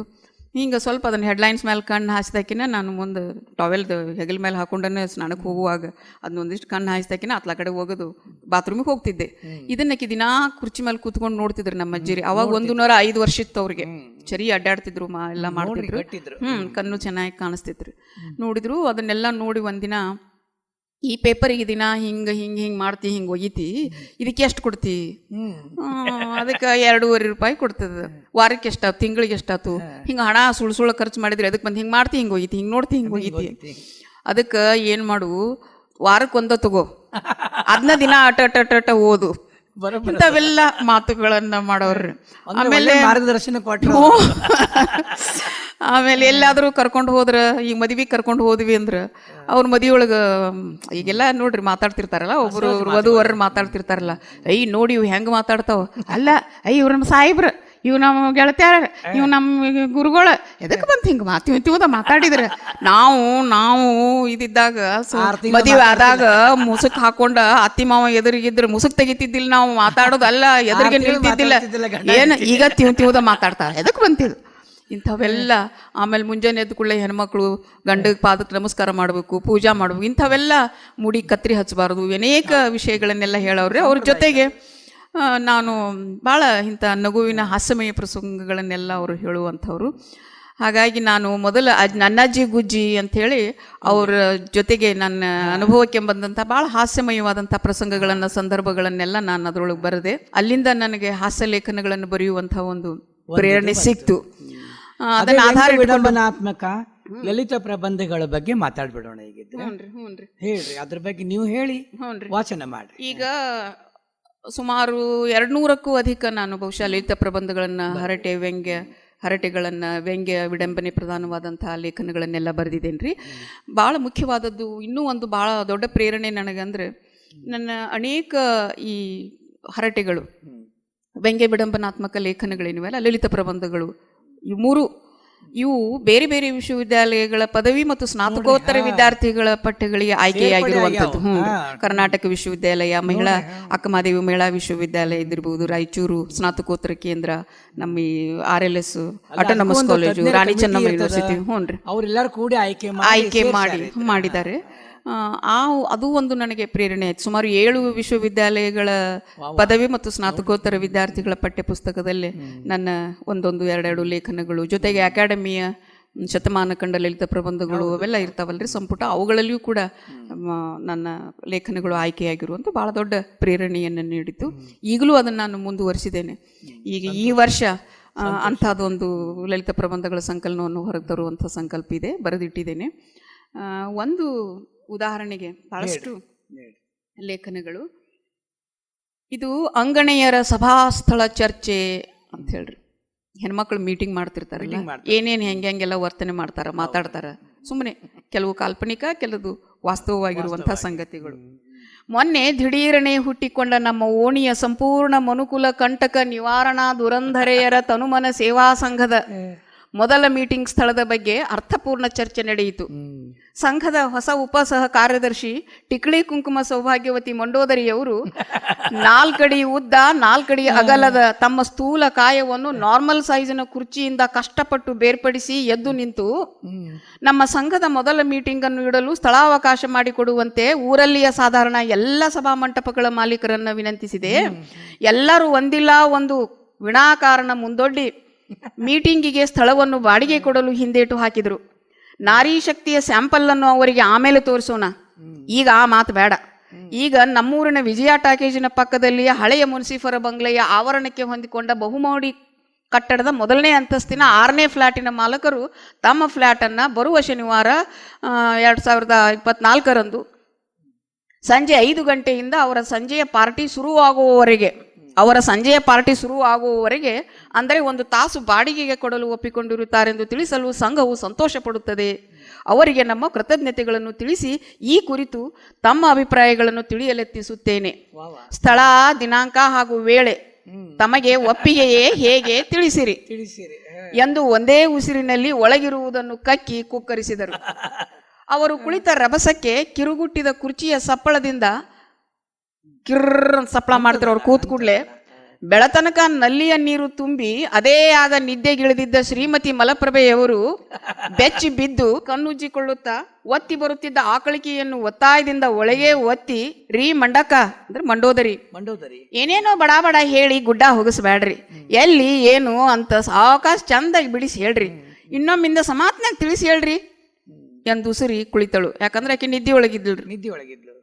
ಅವರನ್ನೇ ಕೆಟ್ಟಗಣ್ಣಿನಿಂದ ದಿಟ್ಟಿಸಿದ ಮಂಡೋದರಿಯವರು, ಇನ್ನೊಮ್ಮೆ ಕಷ್ಟಪಟ್ಟು ಎದ್ದು ಚಂದಾಗಿ ಬಿಡಿಸಿ ಹೇಳ್ರಿ ಅನ್ನಾಕ ನಾನೇನು ಒಗಟ ಪಗಟ ಹೇಳಿದ್ನೇನ್ರಿ ಮಲಕ ಇನ್ನೊಂದು ಸಾರಿ ರಿಪೀಟ್ ಮಾಡ್ರಿ ಅಂತ ವಿನಂತಿಸಿಕೊಳ್ಳುವುದನ್ನು ಬಿಟ್ಟ ಚಂದಾಗಿ ಬಿಡಿಸಿ ಹೇಳ್ರಿ, ತೀಡಿ ಹೇಳ್ರಿ ಅಂದ್ರೇನ್ರಿ? ಸರಿಯಾಗಿ ಹೇಳುದಂದ್ರ ಟೇಪು ಮ್ಯಾಪು ತಂದು ತೋರಿಸಿ ಹೇಳುದೇನ್ರಿ? ನಿಮ್ಮ ಮಾತು ನಿಮಗ ಸರಿ ಅನಿಸ್ತೈತೆ ನೋಡ್ರಿ ಎಂದು ಮುಂದುವರಿಸಿದವಳನ್ನು ಮಧ್ಯದಲ್ಲೇ ತಡೆದಳು. ಅರದೆಲೆ ಎಂದು 3 ಹೊತ್ತು ಮುಂಗೈಯಲ್ಲಿ ತಲೆ ಹಿಡಿದುಕೊಂಡೇ ಮಾತನಾಡುವ ಜೊಟ್ ಜಯಶ್ರೀ, ನಿಮ್ಮಿಬ್ಬರದು ಮಾತು ಕೇಳಿ 3 ತಿಂಗಳಿಂದ ಮಾಯವಾಗಿದ್ದ ನನ್ನ ಅರದೆಲೆ ಈಗ ಮತ್ತೆ ಶುರುವಾತ್ ನೋಡ್ರಿ. ಅಲ್ರಿ ಮಂಡಕ್ಕ, ನೀವು ಹಿಂಗ ಅಟಿಟಕ್ಕ ಟರ್ಪುರ್ ಮಾಡಿದ್ರಿ ಹಂಗ ಸಂಘ ಸಂಸ್ಥೆ ಕಟ್ಟಿ ಬೆಳೆಸೋವ್ರಿಗೆ ಭಾಳ ಸಹನ ಶಕ್ತಿ ಬೇಕಾಕೈತಿ. ಪ್ಲೀಸ್ ಸಮಾಧಾನದಿಂದ ನಮ್ಮ ಪ್ರಶ್ನೆಗೆ ಉತ್ತರ ಕೊಡ್ರಿ. ಪತಿವ್ರತ ಶಿರೋಮಣಿ ರಾಮಾಯಣದ ಮಂಡೋದರಿ ತಾಯಿ ಏನೇನು ತಡ್ಕೊಂಡು ನೋಡಿದ್ರಿಲ್ಲ, ಆ ತಾಯಿ ಹೆಸರು ಇಟ್ಕೊಂಡ್ರಿ ನೀವು ಸಮಾಧಾನದಿಂದ ಹೇಳುವುದನ್ನ ಕೇಳುವುದನ್ನ ಮಾಡಿದ್ರೆ ಆ ಮಂಡೋದರಿಯ ಸಂತತಿ ಮುಂದುವರಿಸಿದಂಗ ಆಕೈತಿ. ನಾವೆಲ್ಲ ಕೂಡಿಕೊಂಡ ಆ ತಾಯಿ ಮುಡಿಗೆ ಹೂ ತರುಣು ಎಂದು ಅಧ್ಯಕ್ಷೀಯ ಸಮಾರೋಪದಂತೆ ಮಾತನಾಡಿದವಳನ್ನು ನುಂಗುವವಳಂತೆ ನೋಡಿದ ಮಂಡೋದರಿ, ರೀ ಜಯಕ್ಕ, ನನ್ನ ಹೆಸರು ನಾನು ಇಟ್ಕೊಂಡಿಲ್ಲ. ನಿಮ್ಮಂಗ ಮೂಳ ಹಿರೇತನ ಮಾಡು ಒಂದು ಮುದುಕಿ ನಮ್ಮ ಮನ್ಯಾಗ ಐತಿ. ಆ ಮುದುಕಿನ ಈ ಹೆಸರು ನನಗೆ ಸಜೆಸ್ಟ್ ಮಾಡೈತೆ ಅಂತ ಇದು ನಿಮಗೆ ಗೊತ್ತಿರಲಿ. ಈ ಮಾತು ಇನ್ನೊಮ್ಮೆ ಅನ್ಬೇಡ್ರಿ. ನನ್ನ ಪರ್ಸನಲ್ ವಿಷಯದಾಗ ಮತ್ತು ನನ್ನ ಪರ್ಸ್ನ್ಯಾಗ ಕೈ ಹಾಕವ್ರು ನಾ ಸುಮ್ಮನೆ ಬಿಡುವುದಿಲ್ಲ ಎಂದು ಕೆಂಡ ಕಾರಿದರು. ಏಕಾಏಕಿ ನಿರ್ಮಾಣವಾದ ಈ ಉದ್ವಿಗ್ನ ಸ್ಥಿತಿಯಿಂದ ಅವಶ್ಯಕತೆಗಿಂತ ಹೆಚ್ಚು ವ್ಯಥಿತರಾದ ಚಿಂತಿ ಚಿನ್ನಕ್ಕನವರು ಆಕಾಶವೇ ತಮ್ಮ ಮೇಲೆ ಬಿದ್ದವರಂತೆ ಹೌ ಹಾರಿ ಇದೇನ್ರಿ ಸುಮ್ಮನೆ ಜಗಳ ಚಾಲು ಮಾಡಿದ್ರಲ್ಲ, ಅದಕ್ಕೆ ಹಿರಿಯರು 1000 ಟೊಪಿ ಕೂಡ್ತಾವು ಆದ್ರೆ 2 ಜುಟ್ಟು ಕೂಡುದಿಲ್ಲ ಅಂತಂದದ್ದು. ನೀವಿಬ್ರು ಸುಮ್ಮನಾದ್ರೆ ನಾವೆಲ್ಲ ಮುಂದಿನ ವಿಷಯ ಚರ್ಚೆ ಮಾಡ್ತೇವಿ, ಇಲ್ಲಿ ಕುಂಡಿರ್ತೇವಿ, ಇಲ್ಲಪ್ಪ ಅಂದ್ರೆ ದಡ ದಡ ಹೊರಟೆದ್ದು ಹೋಗ್ತೇವಿ, ಯಾವ ಮೀಟಿಂಗು ಬೇಡ ಗ್ರೀಟಿಂಗು ಬೇಡ ಎಂದು ಭಯೋತ್ಪಾದಕರ ಧಾಟಿಯಲ್ಲಿ ರೂಲಿಂಗ್ ನೀಡಿದರು. ಬೇರೆಯವರ ಮನೆಯಲ್ಲಿ 20 ವರ್ಷ ಬಾಡಿಗೆಗಿದ್ದು ಅದನ್ನೇ ಈಗ ಕೋರ್ಟು ಕಚೇರಿ ಅಲಿದು ತಮ್ಮದೆಂದು ಸಾಧಿಸಿಕೊಂಡ ದುರ್ಗಮ್ಮನವರು ದುರ್ಗುಟ್ಟಿ ನೋಡಿ, ರೀ ಚಿಂತಿ ಚಿನ್ನಕ್ಕ, ನಾವ್ಯಾಕೆ ಜಾಗ ಖಾಲಿ ಮಾಡ್ಬೇಕ್ರಿ? ಕಾಯ್ದೆ ಸೀರ್ ಪುಟ್ಟ ಪೂರ 100 ರೂಪಾಯಿ ಬಡದು ಈ ಸಂಘಕ್ಕೆ ಮೆಂಬರ್ ಆಗ್ಯಾವಿ. ಈಗ ಸಂಘ ನಮ್ದು, ಯಾರಪ್ಪನ ಮನಿದು ಅಲ್ಲ, ಯಾರು ಹೊರಗೆ ಹೋಗುದು ಬೇಡ ಎಂದು ಗುಡುಗಿದವಳನ್ನೇ ಎಲ್ಲರೂ ಬಿಟ್ಟ ಕಣ್ಣು ಬಿಟ್ಟುಕೊಂಡು ತೆರೆದ ಬಾಯಿ ತೆರೆದುಕೊಂಡು ನೋಡಿದರೆ ವಿನಃ ಯಾರೂ ಎದುರಾಡುವ ಧೈರ್ಯ ಮಾಡಲಿಲ್ಲ. 1-2 ನಿಮಿಷ ಸಭೆಯಲ್ಲಿ ರುದ್ರ ಮೌನ. ಶಾಂತ ವಾತಾವರಣದಿಂದ ಕೊಂಚ ಚೇತರಿಸಿಕೊಂಡ ಡೆಲಿಕೇಟ್ ಡ್ಯಾಮ್ಸೆಲ್ ಮಿಸೆಸ್ ಡಾಲಿ ಎದ್ದು ನಿಂತು, ಡಿಯರ್ ಮಂಡೋದರಿ, ಮೀಟಿಂಗ್ ನಡೆಸಬೇಕೆಂದಿರುವ ಫ್ಲಾಟ್ ಹಳೇದೋ ಹೊಸದೋ ಮೊದಲು ಹೇಳ್ರಿ. ಅಕಸ್ಮಾತ್ ಅದು ಹಳೆಯ ಫ್ಲಾಟ್ ಆಗಿದ್ರ ನಮ್ಮ ಮೀಟಿಂಗ್ ಸಪ್ಪಳದಿಂದ ಖಂಡಿತ ಕುಸಿದು ಬೀಳ್ತದೆ. ನಮ್ಮಲ್ಲಿ ಅನೇಕರು ತಮ್ಮ ಲೈಫ್ಗಳನ್ನೇ ಇನ್ಶೂರ್ ಮಾಡಿಲ್ಲ. ನಾನು ಪರ್ಟಿಕ್ಯುಲರ್ ಅಬೌಟ್ ಫ್ಲಾಟ್ ಕಂಡೀಷನ್ ಎಂದು ತಮ್ಮ ಎಂದಿನ ಕಂಗ್ಲೀಷ್ ಶೈಲಿಯಲ್ಲಿ ಉಲಿದರು. ಅವಳನ್ನು ತಮಾಷೆಯಿಂದ ಗಮನಿಸಿದ ಕಳವಳದ ಕಮಲಮ್ಮ, ಕಟ್ಟಡ ಹೊಸಾದು, ಹೆದರಿಕೆ ಬೇಡ, ಇತ್ತೀಚೆಗೆ ಕಟ್ಟುವುದು ಮುಗ್ದದ. ಇನ್ಫ್ಯಾಕ್ಟ್ ನಾವೇ ಈಗ ಅದನ್ನು ಓಪನಿಂಗ್ ಮಾಡ್ತಿರೋದು. ಆ ಕಟ್ಟಡದ ಸೌಂಡ್ ಪ್ರೂಫ್ ಟೆಸ್ಟ್ ಕೂಡ ನಮ್ಮ ಮೀಟಿಂಗ್ದಿಂದಲೇ ಆಗ್ಬಹುದು ಅಂದಾಗ ನೀರೇರ ಮುಖದಲ್ಲಿ ನಿಶ್ಚಿಂತೆಯ ಭಾವ. ಎಣಿಸಿ ಹೇಳಬಹುದಾದಷ್ಟು ಕೂದಲನ್ನು ಕೂಡಿಸಿ ಹೆರಳು ಹೆಣೆದು ಅದರ ಗುಂಟ ಚೆಂಡು ಹೂವಿನ ಮಾಲೆಯನ್ನು ಸಿಕ್ಕಿಸಿಕೊಂಡ ನಾಜೂಕು ನಳಿನಿ ಹೆರಳನ್ನು ಕೈಯಿಂದ ನೇವರಿಸಿಕೊಳ್ಳುತ್ತಾ, ರೀ ಮಂಡಕ್ಕ, ಕ್ಷಮಿಸಿ, ನನಗೆ ಮೀಟಿಂಗಿಗೆ ಬರ್ಲಿಕ್ಕಾಗೋದಿಲ್ಲ. ಕಾರ್ನಿಷ್ಟೇ ಆ ಕಟ್ಟಡದ ಆಜುಬಾಜು ತುಂಬ ಧೂಳು ದೂಸು. ನನಗೆ ಮೊದಲು ಡಸ್ಟ್ ಅಲರ್ಜಿ, ಸೈನಸ್ ಸಮಸ್ಯೆ. ನಮ್ಮ ಮನೆಯವ್ರಿಗೆ ಇರೋದು ನಾನು ಒಬ್ಬಳೇ ಮುದ್ದಿನ ಪತ್ನಿ ಅನ್ನೋದನ್ನ ಅವರೇ ಹೇಳಿದ್ದನ್ನು ನಾನು ನಂಬೇನಿ. ನಾಳೆ ಡಸ್ಟ್ ಅಲರ್ಜಿ ವಗೈರೆ ಆಗಿ ನನಗೇನಾದರೂ ಹೆಚ್ಚು ಕಮ್ಮಿ ಆದ್ರೆ ನಮ್ಮ ಮನೆಯವರು ನಾನಿಲ್ಲದೆ ಖಂಡಿತ ಬದುಕುದಿಲ್ಲ. ಆಗ ನಾನು ಹೆಂಗೆ ಬದುಕಲಿ? ಆ ಬಿಲ್ಡಿಂಗಿಗೆ ನನಗೆ ಬರೋಕ್ಕಾಗೋದಿಲ್ಲ ಎಂದು ಗೋನು ಅಲ್ಲಾಡಿಸಿ ಮಂಡಿಸಿದವಳನ್ನೇ ಸಪೋರ್ಟಿಸಿದ ಮಾಟ ಮಂತ್ರ ಪ್ರೇಮಿ ತಾಯ್ತಕ್ಕ, ನನಗೂ ಅಲ್ಲಿಗೆ ಬರ್ಲಿಕ್ಕಾಗುದಿಲ್ಲ. ಆ ಕಟ್ಟಡದ ಹತ್ತಿರ ಜಾಗೆ ಭಾಳ ಬಿರುಸೈತಂತ. ಈ ಊರಲ್ಲಿ ಆಗೋ ಅಪಘಾತ ಎಲ್ಲ ಆಗುದಲ್ಲೇ, ಆ ಫ್ಲ್ಯಾಟಿನ ಎದುರಿನ ರಸ್ತೆಯಲ್ಲೇ. ಮೊನ್ನೆ ನಮ್ಮ ಮನೆಯವರು ಅದೇ ಫ್ಲ್ಯಾಟ್ನಲ್ಲಿ ಏರ್ಪಡಿಸಿದ ಪಾರ್ಟಿ ಮುಗಿಸಿ ಮನೆಗೆ ಬಂದು ಮಲಗಿದವರು 8 ದಿನ ಮ್ಯಾಲೆ ಕೇಳಲಿಲ್ಲ. ನನ್ನ ಮಂಗಳಸೂತ್ರ ಗಟ್ಟಿತ್ತು. ಅಂದ್ರೆ ಹೋದ ತಿಂಗಳಷ್ಟ 6 ಗ್ರಾಮ್ ಹೆಚ್ಚು ಚಿನ್ನ ಹಾಕಿಸಿ ರಿಪೇರಿ ಮಾಡಿಸಿತ್ತು ಬಿಡ್ರಿ. ಅವರು ಬದುಕಿ ಉಳಿದ್ರು. ಆ ಫ್ಲ್ಯಾಟ್ ಯಾವಾಗಲೂ ಖಾಲಿ ಇರೋದ್ರಿಂದಲೇ ಅದ್ರ ಮಾಲೀಕರು ಕೇಳಿದವ್ರಿಗೆಲ್ಲ ಬಾಡಿಗೆ ಕೊಡ್ತಾರ. ಹಾಗಾಗಿ ನನಗೂ ಅಲ್ಲಿಗೆ ಬರೋಕ್ಕಾಗೋದಿಲ್ಲ ಅನ್ನುತ್ತಾ ಕುಳಿತರು. ಯಾರಾದರೂ ಎತ್ತಿಗೆ 2 ಕೊಡು ಎಂದರೆ ಇಲ್ಲ 3 ಎಂದು ವಾದಕ್ಕಿಳಿಯುವ ತಿಡ್ಡು ತಿಮ್ಮಕ್ಕನವರು, ಮೀಟಿಂಗ್ ಸ್ಥಳ ಹಾಗೂ ವೇಳೆ ನಂಗಂತೂ ಮನಸ್ಸಿಗೆ ಬಂದದ್ರಿಪ್ಪ. ನೀವು ಯಾರೂ ಬರೆದಿದ್ರು ನಾ ಮಾತ್ರ ಆ ದಿನ ಮೀಟಿಂಗಿಗೆ ಬರ್ತೇನೆ. ಸಾಯಂಕಾಲ ವಾಕ್ ಆದಂಗೂ ಆಗ್ತದೆ, ಮಕ್ಕಳನ್ನ ಸ್ಕೂಲ್ನಿಂದ ಕರೆತರುವುದು ಆಗ್ತದೆ. ಆ ಫ್ಲ್ಯಾಟಿನ ಪಕ್ಕದಲ್ಲೇ ಮಸಿ ಅರಿವಿ ತೆಗೆದುಕೊಂಡು ಸಿಲ್ಕ್ ಬಟ್ಟೆ ಕೊಡ್ತಾರಂತ, ಅದನ್ನೂ ಪ್ರಯತ್ನಿಸಿದಂಗೆ ಆಗ್ತದೆ. ನಂಗಂತೂ ಮೀಟಿಂಗ್ ಸ್ಥಳ ಭಾಳ ಹಿಡಿಸ್ತು ಎಂದು ಇಷ್ಟಗಲ ಮುಖ ಮಾಡಿದಳು. ಅದನ್ನು ಆಗ ಪ್ರೀತಿಯಿಂದ ನೋಡಿದ ಕಾರ್ಯದರ್ಶಿ, ಥ್ಯಾಂಕ್ ಯು ತಿಪ್ಪಕ್ಕ, ನಿಮ್ಮ ಸಹಕಾರಕ್ಕೆ ಸಹಸ್ರ ಸಲ ನಮನ ಅಂದರು. ಇವರಿಬ್ಬರನ್ನು ಗುಮಾನಿಯಿಂದ ಗಮನಿಸಿದ ಅನುಮಾನದ ಅನಸಕ, ತಿಪ್ಪಕ್ಕನವರಿಗೆ ಅನುಕೂಲ ಆದದ್ದೆಲ್ಲ ನಮಗೂ ಆಗ್ಬೇಕಂತೇನಿಲ್ಲ. ಮೀಟಿಂಗ್ ಸ್ಥಳಕ್ಕೂ ನಮ್ಮ ಮನೆಗೂ 18.5 ಕಿಲೋಮೀಟರ್, ಮೇಲೆ 6 ಮೀಟರ್ ಅಂತರ ಐತಿ. ನೇರ ಬಸ್ ಇಲ್ಲ, 2 ರಿಕ್ಷಾ ಹಿಡಿದು ಹೋಗ್ಬೇಕು. ಈಗಿನ ಕಾಲದಾಗ ಯಾರನ್ನು ನಂಬೋಂಗಿಲ್ಲ. ರಿಕ್ಷಾದವ್ರು ಎಲ್ಲಿಗೋ ಕರ್ಕೊಂಡು ಹೋಗ್ಬಿಟ್ರ. ನಮ್ಮ ಮನೆಯವರು ಟೂರ್ ಹೋಗ್ಯಾರ, ಶನಿವಾರ ಬಂದ್ಬಿಟ್ರ. ಮೀಟಿಂಗ್ ವೇಳೆ ರಾಹು ಕಾಲ ಬೇರೆ ಐತಿ. ಏನಾದ್ರೂ ಎಡವಟ್ಟಾದ್ರ ಮೊದಲ ಶನಿವಾರ ನನಗೆ ಓಮಿಲ್ಲ. ಆ ದಿನ ಏನಾದರೂ ಒಂದು ಕಾಟ. ಮೊನ್ನೆ ಶನಿವಾರ ಮ್ಯಾಚಿಂಗ್ ಬ್ಲೌಸ್ ಬಟ್ಟೆಗೋಸ್ಕರ ಮಾರ್ಕೆಟ್ ಎಲ್ಲ ಸುತ್ತಿ 200 ರೂಪಾಯಿ ಕಳೆದೆ, ಬಟ್ಟೆನೇ ಸಿಗಲಿಲ್ಲ. ಇನ್ನೊಂದು ಶನಿವಾರ ನಮ್ಮ ಮನೆಯವ್ರ ಜೊತೆಗೆ ಹೋಟೆಲ್ಗೆ ಹೋಗಿ ಮಜಾ ಮಾಡೋಣಂದ್ರೆ ನಮ್ಮ ಅತ್ತಿನೂ ಬೆನ್ನು ಹತ್ತಿ ಸಜಾನೇ ಆಯ್ತು. ಆವಾಗಿಂದ ಶನಿವಾರದ ಮೇಲೆ ನನಗೆ ಭಾಳ ಅನುಮಾನ. ಆದ್ರಿಂದ ಮೀಟಿಂಗ್ ಡೇಟ್ ಬದಲಿಸ್ರಿ ಆರ್ ನನ್ನ ಮೆಂಬರ್ಶಿಪ್ ಹಣ ವಾಪಸ್ ಮಾಡ್ರಿ ಎಂದು ಗಂಟು ಬೀಳಬೇಕೆ. ಅನ್ಸಕ್ಕನ ಹುರುಳಿಲ್ಲದ ಹಠ ಕಂಡು ವಿನಾಕಾರಣ ಕನ್ನಲಿದ ವೇದಾಂತಕ್ಕ, ಅನ್ಸಕ್ಕ, ನಿಮ್ದು ಯಾವಾಗಲೂ ಎಲ್ಲದಕ್ಕೂ ಅನುಮಾನ. ನಿಜವಾದ ಭಯಕ್ಕಿಂತ ಕಾಲ್ಪನಿಕ ಭಯ ಭಾಳ ಕೆಟ್ಟದ್ರಿ. ಇಮ್ಯಾಜಿನರಿ ಫಿಯರ್ ಭಾಳ ಡೇಂಜರಸ್. ಅದು ಜೀವನದಾಗ ಎಲ್ಲವನ್ನೂ ಅನುಮಾನ ಪಟ್ರಿ ಹೆಂಗ್ರಿ? ಎಲ್ಲ ನಂಬಬೇಕು ರೀ. ಮನಿ ಬೀಳುವುದಿಲ್ಲ ಅಂತ ನಂಬಿ ಮನ್ಯಾಗಿರ್ಬೇಕು. ಅಪಘಾತ ಆಗೋದಿಲ್ಲ ಅಂತ ರಸ್ತೆ ಮೇಲೆ ಅಡ್ಡಾಡಬೇಕು. ಪಾಸ್ ಆಗ್ತೇವೆ ಅಂತ ಪರೀಕ್ಷಾ ಕೊಟ್ಟಿರ್ಬೇಕು. ಎಲ್ಲ ಅನುಮಾನಿಸಿದ್ರೆ ಏನೂ ಆಗೋದಿಲ್ಲ ರೀ. ತಪ್ಪು ತಿಳಿಬೇಡ್ರಿ ಅನ್ಸಕ್ಕ. ನೀವು ಪಾಸಿಟಿವ್ ಥಿಂಕಿಂಗ್ ಬೆಳೆಸ್ಕೊಳ್ಳೋದು ಭಾಳ ಅವಶ್ಯದ ನೋಡ್ರಿ ಎಂದವಳನ್ನು ಮೂದಲಿಸುವ ಧಾಟಿಯಲ್ಲಿ ತರಾಟೆಗೆ ತೆಗೆದುಕೊಂಡ ಟಿಂಗಲ್ ತಾರಾ, ಈ ಜಗತ್ತಿನೊಳಗೆ ಉಪದೇಶಕ್ಕೆ ನಿಮ್ಮಂಗೆ ಧಾರಾಳವಾಗಿ ಕೊಡುವಷ್ಟು ಜನ ಏನೂ ಕೊಡೋದಿಲ್ಲ ನೋಡ್ರಿ. ಉಪದೇಶ ಮಾಡೋದು ಭಾಳ ಸುಲಭ, ಆಚರಣೆ ಕಠಿಣದ. ಎಲ್ಲವನ್ನೂ ನಂಬಬೇಕು ಅಂತ ಕೊರದ್ರಿ. ನಿಮ್ಮ ಮಗಳು ಅಂಥವಳಲ್ಲ ಅಂತ ನೀವು ನಂಬಿದ್ರಿ, ಹೌದಲ್ಲ? ಏನಾಯ್ತು ಪರಿಣಾಮ? ನಿಮಗ ಮೋಸ ಮಾಡಿ ಓಡ್ ಹೋದ್ಲು. ನಿಮ್ಮ ಮನೆಯಲ್ಲಿ ಬಾಡಿಗೆಗಿದ್ದವರು ಪ್ರಾಮಾಣಿಕರು ಅಂತ ನಂಬಿದ್ರಿ, ಏನು ಮಾಡಿದ್ರು? ಕೋರ್ಟು ಕಚೇರಿ ಹತ್ತಿ ನಿಮ್ಮ ಮನೆಯನ್ನು ತಮ್ಮದು ಅಂತ ಸಾಧಿಸಿ ತಾವಾಗ್ ತಗೊಂಡ್ರು. ಹೀಗೆ ನೀವು ಏನೇನನ್ನು ನಂಬಿ ಮೋಸ ಹೋಗಿದ್ದೀರೋ ಯಾರಿಗೆ ಗೊತ್ತು. ಇನ್ಮೇಲಾದರೂ ಹೀಗೆಲ್ಲವನ್ನು ನಂಬುದನ್ನು ಬಿಡ್ರಿ ಎಂದು ಕೊಂಚ ಖಾರವಾಗಿಯೇ ನುಡಿದಳು. ತಾರಾಳನ್ನು ತರಾಟೆಗೆ ತೆಗೆದುಕೊಳ್ಳಲೆತ್ನಿಸಿದ ವೇದಾಂತಕ್ಕನವರನ್ನು ತಡೆದ ಸಂಘದ ಕಾರ್ಯದರ್ಶಿಗಳು, ಇವತ್ತು ಈ ಚರ್ಚೆ ಇಲ್ಲಿಗೆ ಸಾಕು. ಇನ್ನೊಂದ್ಸಲ ಹೀಗೆ ಕೂಡಿ ಸಾಧ್ಯ ಆದರೆ ಮೊದಲ ಮೀಟಿಂಗ್ ಇಡುವ ಸ್ಥಳದ ಕುರಿತು ಚರ್ಚೆ ಮಾಡಿ ನಿರ್ಣಯಕ್ಕೆ ಬರುನು. ಎಲ್ಲರಿಗೂ ಸಹಕಾರ ತೋರಿಸಿದ್ದಕ್ಕೆ ಥ್ಯಾಂಕ್ಸ್ ಎಂದು ಯಾವ ಬಾಯಿಯೂ ಬಾಯಿ ಬಿಡದಂತೆ ವ್ಯವಸ್ಥೆ ಮಾಡಿ ಬ್ಯಾಗು ಹೆಗಲಿಗೇರಿಸಿದವಳನ್ನೇ ಇನ್ನುಳಿದವರು ತೆಪ್ಪಗೆ ಹಿಂಬಾಲಿಸಿದರು. ಅಂಗಣೆಯರ ಸಭಾಸ್ಥಳ ಚರ್ಚೆ. ಚಂದ. ಹಾಸ್ಯ ವಿಡಂಬನಾತ್ಮಕ ಲಲಿತ ಪ್ರಬಂಧ ಆಯಿತು. ಕೇಳುಗರೆ, ದಣಿದ ದೇಹಕ್ಕೆ ಮನರಂಜನೆ ಬೇಕಲ್ಲ. ಇಂಥವದೇ ಹಾಸ್ಯ ವಿಡಂಬನಾತ್ಮಕ ಲಲಿತ ಪ್ರಬಂಧಗಳು ನಮ್ಮ ಸುಲಲಿತ ಜೀವನಕ್ಕೆ ಅವಶ್ಯ ಅಂತ ನಾವು ಹೇಳ್ತೀವಿ. ಈಗ ಕೇಳುಗರೆ, ಇದು ಜಗದ ಜಗಲು ನಮ್ಮೂರ ಬಾನುಲಿ ಕೇಂದ್ರ. ಈಗ ಚಿಂತನ ಡಾಕ್ಟರ್ ಗುರುದೇವಿ ಹುಲೆಪ್ನವರ್ ಮಠ ಅವರಿಂದ. ಧನ ದಾಹ. ಓರ್ವ ಹುಡುಗ ಶಾಲೆಗೆ ತಡವಾಗಿ ಹೋದ. ಗುರುಗಳು ಕಾರಣ ಕೇಳಿದ್ರು. ಆತ, ನಮ್ಮ ಪಕ್ಕದ ಮನೆಯವರು ₹1 ನಾಣ್ಯ ಕಳೆದುಕೊಂಡಿದ್ದರು, ಅದಕ್ಕೆ ತಡವಾಯಿತು ಅಂದ. ಕಳೆದುಕೊಂಡವರು ಹುಡುಕಿಕೊಳ್ಳುತ್ತಿದ್ರು. ಅಲ್ಲಿ ನಿನ್ನದೇನು ಕೆಲಸ ಇತ್ತು ಅಂತ ಗುರುಗಳು ಕೇಳಿದರು. ಆಗ ಆತ, ಅವರೇ ಹುಡುಕ್ತಿದ್ರು, ಆದರೆ ನಾನು ಆ ನಾಣ್ಯದ ಮೇಲೆ ನಿಂತಿದ್ದೆ ಅಂದ. ಹಣದ ವ್ಯಾಮೋಹ ಇಂದು ಸಣ್ಣವರನ್ನೂ ಬಿಟ್ಟಿಲ್ಲ. My money is my money, another's money is also my money. ನನ್ನ ಹಣವೂ ನನ್ನದು, ಬೇರೆಯವರ ಹಣವೂ ನನ್ನದು ಅನ್ನುವ ಮನೋಭಾವವು ಇಂದು ಸಹಜವಾಗಿ ಬಿಟ್ಟಿದೆ. ದುಡಿಯದೆ ದುಃಖ ಪಡದೆ ಅನಾಯಾಸವಾಗಿ ದುಡ್ಡು ಕೈಗೆ ಬರಲಿ ಎನ್ನುವ ಅನುಚಿತ ಅಪೇಕ್ಷೆ ಬಹುಪಾಲು ಜನರದು. ಇವರಿಗೆ easy money makes man lazy. ಕಷ್ಟಪಡದೆ ಕೈಗೆ ಬರುವ ಹಣವು ಮನುಷ್ಯನನ್ನು ಆಲಸಿಯನ್ನಾಗಿ ಮಾಡುತ್ತದೆ ಎನ್ನುವ ಸಾಮಾನ್ಯ ಪರಿಜ್ಞಾನವಿಲ್ಲದೆ ಇರುವುದು ದುರದೃಷ್ಟಕರ. ಕೈ ಕೆಸರು ಮಾಡಿಕೊಳ್ಳದೆ ಮೊಸರು ಮೆಲ್ಲುವ ಕ್ರಿಯೆ ಭ್ರಷ್ಟಾಚಾರವೆನ್ನಿಸಿಕೊಳ್ಳುತ್ತದೆ. ಮನುಕುಲದ ಮಾನ ಕಳೆಯುವ ಈ ಭ್ರಷ್ಟಾಚಾರ ಕ್ರಿಯೆ ಬದುಕಿನ ಎಲ್ಲ ಹಂತಗಳಲ್ಲಿ ಹಬ್ಬಿಕೊಂಡಿರುವುದು ನೋವಿನ ಸಂಗತಿ. ದಂಪತಿಗಳು ಬೇಗ ಸಂತಾನವಾಗದಿದ್ದರೆ ದೇವರಿಗೆ ವಿಶೇಷ ಅಭಿಷೇಕ, ಪೂಜೆ, ಪುರಸ್ಕಾರದ ಹೊರಕೆ ಹೊರುತ್ತಾರೆ.